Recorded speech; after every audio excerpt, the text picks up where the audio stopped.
বাকি হয়ে গেছে এখনো 82 লক্ষ।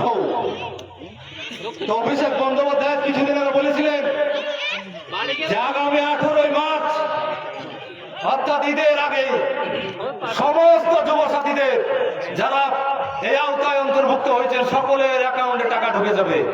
কিন্তু আজ আপনাদের মধ্যে অনেকজন যুবসাথী আছে, আপনাদের হয়তো অনেক ছেলে মেয়ে তারা ক্লাব করেছে, কিন্তু এখন অব্দি 18 তারিখ তো পার হয়ে গেছে, আর 18 তারিখ আসছে।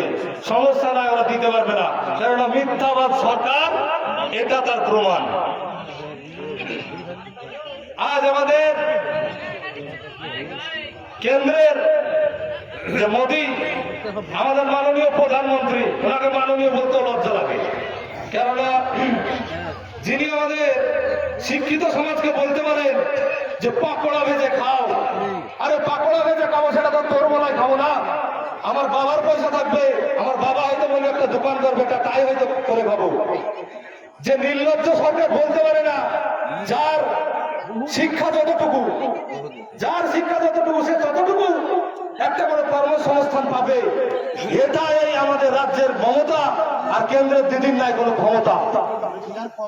তাই কেন্দ্রের মমতা কিছু কিছু সময় মোদির সঙ্গে আলাপ সালাপ করতে গিয়ে মোদি যখন বলে যে পাকোড়া ভেজে পাকোড়ার দোকান করো, আর আমাদের রাজ্যে সঙ্গে সঙ্গে দিদি আবার বলে, তাও আমাদের মুর্শিদাবাদের মাটিতে এসে, যারা বেকার যুবক, তোমরা চাকরির আশা বেশি করো না, তোমরা চোখ বাজার দোকান করো, চায়ের দোকান করো, ভালো ইনকাম হয়।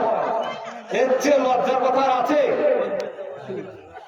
আসলে এদের কথা হয়তো একটু সাবধানে থাকবে, কেননা যেটাই হচ্ছে পাকোড়া সেটাই হজম করে আছে। এমন একটা এমএলএ নাই যাকে ধরলে সঙ্গে সঙ্গে ধরতে হবে, কিন্তু আমাদের কেন্দ্র থেকে ইডি চলে আসছে, সিবিআই চলে আসছে, এত হানা এত কিছু, তার মধ্যে দিয়েও একজনকে 2011-তে যখন আমাদের মাননীয় বর্তমান মুখ্যমন্ত্রী সিঙ্গুরে প্রথম আন্দোলন করেছিল, যে আন্দোলনে একটাই কথা বলেছিল যে বাংলা বাঁচাও, লাল হটাও, কেননা লাল তখন রাজত্ব করেছে 34 বছর, অর্থাৎ বাম সরকার। তো সেই লাল হটে দিল, কিন্তু বাংলা বাঁচাও